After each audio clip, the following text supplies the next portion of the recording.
قابل احترام معزز سامعین اور میری دینی و اسلامی ماں اور بہنوں، آج کی اس مجلس میں رسول اللہ صلی اللہ علیہ وسلم کے پرورش کے کچھ حالات بیان کرنا ہے۔ حضرت حلیمہ سعدیہ نے جب شق صدر کے واقعے سے گھبرا کر رسول اللہ صلی اللہ علیہ وسلم کو آپ کی والدہ ماجدہ حضرت آمنہ کے حوالے کر دی تو آپ صلی اللہ علیہ وسلم اپنی امی ہی کے پاس رہنے لگے۔ تقریباً 2 سال گزرنے کے بعد جب آپ صلی اللہ علیہ وسلم کی عمر مبارک 6 سال کی ہوئی تو آپ کو حضرت آمنہ نے آپ کے ننیال مدینہ لے گئیں۔ حضرت آمنہ اپنے میکے میں کچھ دن رہ کر جب مدینے سے واپس مکہ کے لیے روانہ ہوئی تو مدینہ اور مکہ کے درمیان مقام ابوا پہنچنے کے بعد حضرت آمنہ بیمار ہو گئیں اور سفر کے دوران ہی انتقال فرما گئیں۔ چونکہ آپ صلی اللہ علیہ وسلم کے والد محترم کا انتقال آپ کے پیدائش سے پہلے ہی ہو چکا تھا، لیکن تقدیر کا لکھا ہوا تو پورا ہونا ہی ہے، اس لیے کم سنی کی عمر ہی میں رسول اللہ صلی اللہ علیہ وسلم کو والدہ ماجدہ کی آغوش محبت اور شفقت بھی چھوڑنا پڑا۔ اس کے بعد آپ صلی اللہ علیہ وسلم کے والد بزرگوار کی باندی حضرت ام ایمن آپ کو لے کر مکہ مکرمہ پہنچی اور آپ صلی اللہ علیہ وسلم کو آپ کے دادا حضرت عبد المطلب کے حوالے کر دیا۔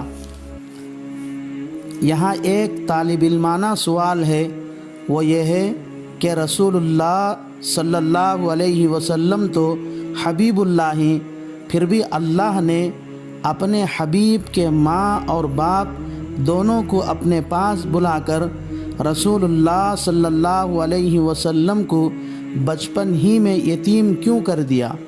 اس کا جواب یہ ہے کہ اللہ اپنے حبیب کے تمام کاموں کو خود کفیل اور ذمہ دار بننا چاہتا تھا۔ آپ کے کاموں میں اللہ اپنے ساتھ کسی کی شرکت کو پسند نہیں کرتا تھا، اس لیے آپ صلی اللہ علیہ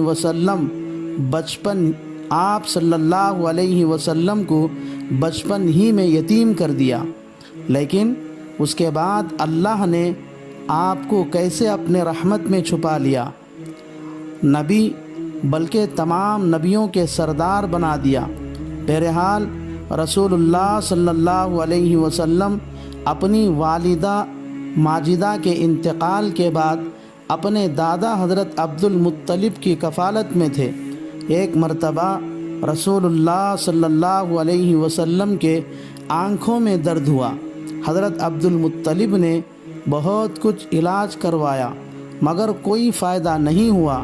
کسی نے کہا، اے قریش کے سردار، مکہ کے قریب عکاظہ مقام میں ایک راہب رہتا ہے، وہ آنکھوں کا علاج بہت اچھا کرتا ہے۔ یہ سن کر حضرت عبد المطلب اپنے پوتے کو اونٹنی پر سوار کرا کر اس راہب کے مکان کے پاس لے گئے۔ دیکھا کہ مکان کا دروازہ بند ہے، آواز دینے کے باوجود اس مکان کا دروازہ نہیں کھولا گیا۔ کسی نے کہا، اس مکان کا دروازہ آج ہی بند ہوا ہے، اب 1 سال تک نہیں کھلے گا۔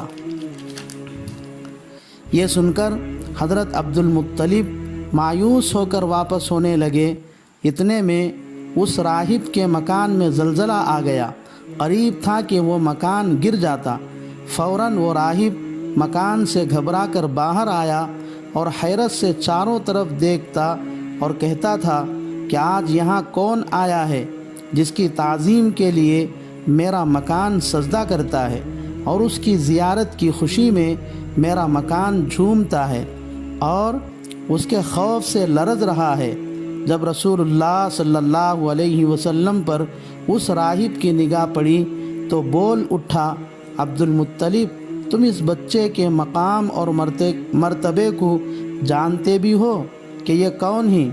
یہ تو ساری دنیا کے نبی ہیں، گنہگاروں کے شفیع ہیں۔ عبد المطلب، اگر میں فوراً مکان سے باہر نہ آتا تو مکان کے تلے دب کر مر جاتا۔ اس کے بعد کہا، عبد المطلب تم اس بچے کی حفاظت کرنا کیونکہ اس کے دشمن اکثر یہودی ہیں۔ عبد المطلب نے کہا، راہب میرے اس بچے کی آنکھیں دکھتی ہیں، سنا ہے کہ تم آنکھوں کا علاج بہت اچھا کرتے ہو، ذرا اس بچے کا بھی علاج کر دو۔ اس پر راہب نے کہا، عبد المطلب تم تو طبیب کو بیمار کے پاس لائے ہو، یعنی ہم سب روحانی بیمار ہیں اور آپ ہمارے روحانی معالج اور طبیب ہیں۔ عبد المطلب اس بچے کے آنکھوں کی دوا خود اس کے پاس ہے، تم اس بچے کا لعاب نکال کر ان کے آنکھوں میں لگا دو، ٹھیک ہو جائے گا۔ چنانچہ عبد المطلب نے رسول اللہ صلی اللہ علیہ وسلم کا لعاب نکال کر آپ کے آنکھوں میں لگایا تو آپ بالکل ٹھیک ہو گئے۔ رسول اللہ صلی اللہ علیہ وسلم کے حضرت عبد المطلب کی کفالت میں رہنے ہی کے زمانے میں مکہ میں کئی سالوں سے لگاتار قحط سالی تھی۔ ایک رات کسی نے خواب میں آواز سنا کہ اے قریش کی جماعت، تم کو مبارک ہو، کیونکہ آخری نبی مبعوث ہونے کا زمانہ قریب آ چکا ہے، ان کے ذریعے تم کو سکون حاصل ہوگا۔ تم قبیلہ بنو ہاشم کے خوبصورت اور خوب سیرت شخص جن کا چہرہ ایسا ایسا ہوتا ہے، ان سے کہو کہ وہ اپنے ساتھ اپنے بچے کو لے کر پہاڑ پر چڑھ کر بارش کے لیے دعا مانگے، ضرور بارش ہوگی۔ خواب دیکھنے والے نے صبح کو لوگوں کے سامنے اپنا خواب سنایا۔ بنو ہاشم کے اس شخص کو تلاش کیا تو وہ حضرت عبد المطلب تھے۔ اس کے بعد حضرت عبد المطلب نے رسول اللہ صلی اللہ علیہ وسلم کو لے کر سارے مکے والوں کے ساتھ اس پہاڑ پر گئے اور آپ کو آگے رکھ کر بارش کے لیے دعا مانگی۔ پھر کیا تھا، تھوڑی ہی دیر بعد گھنا ابر آیا اور خوب تیز بارش ہوئی۔ ایک ہی دن کی بارش کی وجہ سے 5-6 سال کی قحط سالی ختم ہو گئی۔ اس بارش کی وجہ سے تمام اہل مکہ کے دلوں میں آپ صلی اللہ علیہ وسلم کی کرامت کا نقشہ بیٹھ گیا۔ لیکن حضرت عبد المطلب کی عمر جب 120 سال کی ہوئی تو آپ 8 برس کے ہوئے۔ آخرکار آپ صلی اللہ علیہ وسلم 8 سال کی عمر میں حضرت عبد المطلب اپنے بعد رسول اللہ صلی اللہ علیہ وسلم کی کفالت ابو طالب کے نام وصیت کر کے دنیا سے رخصت ہو گئے۔